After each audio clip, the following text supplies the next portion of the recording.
दोस्तों बहुत बहुत स्वागत करता हूं आप सभी का। पूरी दुनिया भारत को बुद्ध के नाम से जानती है। भारत बुद्ध की धरती है। ये पूरी दुनिया जानती है, पहचानती है। और इसीलिए प्रधानमंत्री मोदी जब विदेश के दौरे पर जाते हैं या कोई भी भारतीय जब विदेश के दौरे पर जाता है, खासतौर से चीन और जापान, तो वो यही कहता है, मैं बुद्ध की धरती से आया हूं। इस बार भी ऐसा ही हुआ। प्रधानमंत्री मोदी जापान और चीन की यात्रा पर हैं और इस बार भी उन्हें यही कहना पड़ा, मैं बुद्ध की धरती से आया हूं। दोस्तों, जापान की एक बड़ी आबादी बौद्ध धर्म को मानती है, जिनके लिए भारत का महत्व किसी तीर्थ स्थल से कम नहीं है। ऐसा शायद ही कभी हुआ हो जब बौद्ध धर्म में विश्वास रखने वाला कोई जापानी नागरिक या चीनी नागरिक भारत आकर गौतम बुद्ध की तपोभूमि के दर्शन करने ना गया हो। दोस्तों, आपको जानकर हैरानी होगी कि बौद्ध भिक्षु ने 7वीं शताब्दी में जापान भारत की मैत्री की नींव रखी थी। कहा जाता है कि साल 723 में भारत से बौद्ध भिक्षु बोधिसेन जापान गए थे, वहां आजीवन वहीं रहे और जापान में बौद्ध धर्म के प्रचार प्रसार में अपनी बड़ी भूमिका निभाई। और चीन और भारत का रिश्ता तो आप जानते ही हैं, फाइयान वैन सांग से ही है, तो आप सब जानते होंगे। तो चीन और जो जापान है वो बौद्ध राष्ट्र कहा जाता है इन्हें, और भारत को वो इसी रूप में जानते हैं। और जब भी मोदी वहां जाते हैं तो वहां खुद को उन्हें कहना पड़ता है, मैं बुद्ध की धरती से आया हूं। प्रधानमंत्री ने एक बार फिर से एक बड़ा बयान दिया है। ये बयान सबसे पहले आप लोग देखिए। भारत बुद्ध की विरासत वाली धरती है जो युद्ध नहीं शांति की बात करती है। ये युद्ध का युग नहीं, ये उन चुनौतियों से निपटने के लिए एकजुट होने का समय है जिनसे मानवता को सबसे बड़ा खतरा है। जब मोदी जी चीन जाते हैं या जापान जाते हैं तो ऐसी ही बातें करते हैं कि मैं बुद्ध की धरती से आया हूं, युद्ध नहीं। कुछ और बयान दोस्तों मैं आपको दिखाना चाहता हूं। यहां लिखा है कि भारत ने विश्व को युद्ध नहीं बुद्ध दिया। मोदी जी का यह बयान तो काफी ज्यादा वायरल है, बुद्ध का देश, युद्ध हमारी राह नहीं। और ऐसा पहली बार नहीं है कि जापान चीन जाकर मोदी जी ने खुद को बुद्ध की धरती वाला बताया। इससे पहले आपको याद दिला दें कि क्वाड शिखर सम्मेलन में जापान जब पहुंचे थे मोदी जी, तब भी उन्होंने जापान की राजधानी टोक्यो में प्रवासी भारतीयों को संबोधित करते हुए कहा कि वे जापान की धरती से गौतम बुद्ध को याद करना नहीं भूले। तो जापान की धरती से मोदी जी गौतम बुद्ध को याद करते हैं, लेकिन क्या मोदी जी कभी बोध गया गए हैं? दोस्तों, आपको बता दें कि बोध गया में एक आंदोलन चल रहा है, बीटी एक्ट को रिपील करने की मांग वहां पर हो रही है। लेकिन क्या बीजेपी का कोई मंत्री सांसद वहां गया? क्या इन लोगों ने उन लोगों की पुकार सुनी? और इनके जो अल्पसंख्यक मंत्री हैं वो तो बौद्ध समुदाय से आते हैं। किरण रिजिजू ने इस समस्या का समाधान क्यों नहीं किया? डबल इंजन की सरकार ने इस पर ध्यान क्यों नहीं दिया? ये बहुत बड़ा सवाल है। तो प्रधानमंत्री जब जब जापान जाते हैं यही कहते हैं कि जापान की धरती से गौतम बुद्ध को याद करने के गहरे मायने हैं। अरे भाई, आप जापान जाकर तो बुद्ध को याद करते हैं, लेकिन भारत में बुद्ध को याद कब करोगे? भारत तो बौद्ध राष्ट्र है।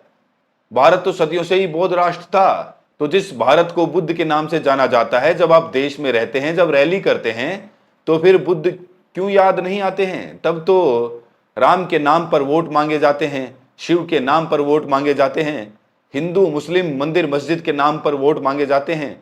बुद्ध के नाम पर कभी वोट क्यों नहीं मांगे जाते?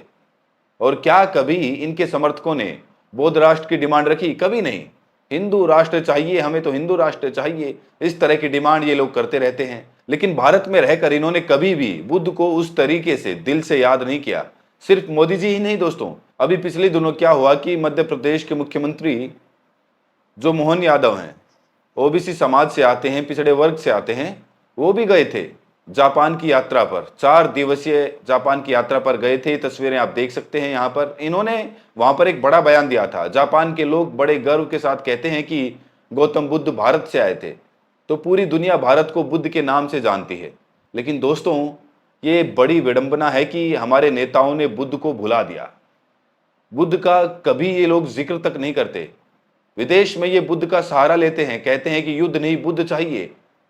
तो फिर अपने देश में बुद्ध का नाम लेने से इतना कतराते क्यों हैं? दोस्तों, आपको याद दिला दूं कि जब भी जापान से कोई भारत आता है तो वो जरूर बोध गया जाता है। इस हेडलाइन को देखिए आप। भगवान बुद्ध की शरण में जापान के राजदूत महाबोधि मंदिर में की पूजा। कहा कि ये यात्रा बहुत यादगार रही। और आपको याद दिला दें कि जो बोध गया में आंदोलन चल रहा है, अभी भी आंदोलन थमा नहीं है। टीवी मीडिया अभी दिखाता नहीं है, ये बात दूसरी है, लेकिन अभी भी वो आंदोलन चल रहा है, वहां पर आंदोलन हो रहा है।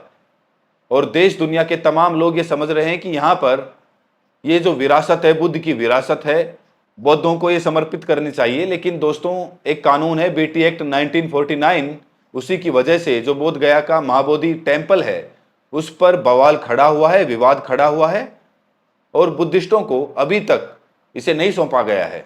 तो देश दुनिया के लोग जब भी भारत आते हैं तो बोध गया पहुंच जाते हैं, लेकिन हमारे देश के जो नेता हैं, जो सत्ता में बैठे हैं, वो बोध गया क्यों नहीं जा रहे हैं? और जो तमाम बुद्धिस्ट हैं, जो अल्पसंख्यक समुदाय है, वो अपने हक अधिकार की मांग कर रहा है, तो उसे क्यों नहीं सुना जा रहा? दोस्तों, चुटकियों का काम है, बीटी एक्ट को खत्म करना चुटकियों का काम है।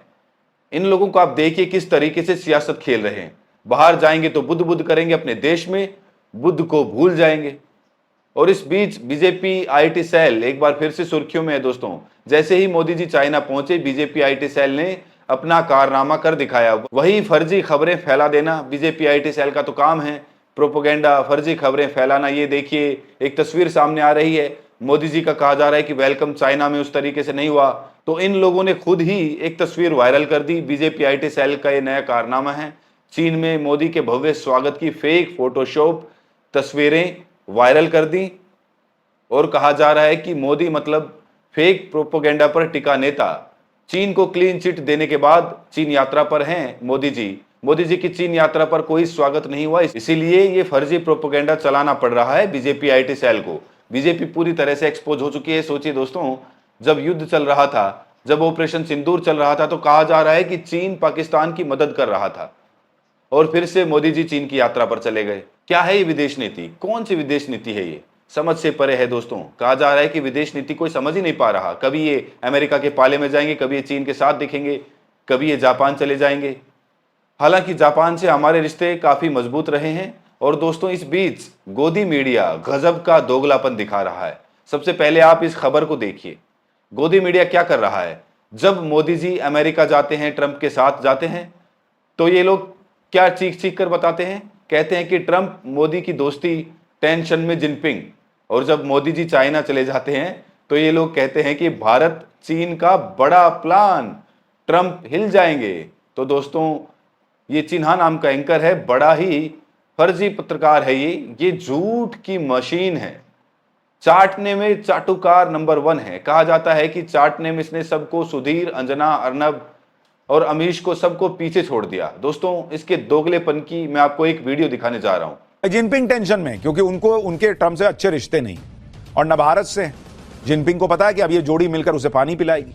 ट्रंप तो वो नेता हैं जिन्होंने अपने पिछले कार्यकाल में ही चीन के खिलाफ ट्रेड वॉर शुरू कर दिया था। चीन से आयात होने वाले सामानों पर भारी कस्टम ड्यूटी लगा दी थी।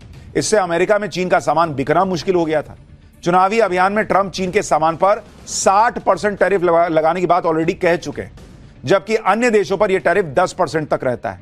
चीन के नुकसान का सीधा फायदा भारत की कंपनियों को होगा। भारत और चीन की दोस्ती की सबसे बड़ी खबर तो आज आई है। खबर यह है कि भारत और चीन के बीच बॉर्डर पर व्यापार शुरू हो सकता है। एलएसी पर टेंशन के बाद यह व्यापार ठप हो गया था। अब 5 साल बाद इसके फिर से तेजी पकड़ने की संभावना है। इसके लिए भारत और चीन के बीच बातचीत चल रही है। यह खबर डोनाल्ड ट्रंप के लिए एक बहुत बड़ा झटका है, क्योंकि ट्रंप इस वक्त ट्रेड को लेकर भारत और चीन दोनों। तो ये सब टीवी मीडिया के चाटुकार हैं, पत्रकार हैं, इनको भी एक्सपोज करना जरूरी है। और आप लोग अगर टीवी मीडिया देख रहे हैं तो कृपया करके टीवी देखना छोड़ दीजिए, नहीं तो आपकी आने वाली पीढ़ियां भी आपको माफ नहीं करेंगी। क्योंकि टीवी में सिर्फ विज्ञापन चल रहा है, खबरें नहीं।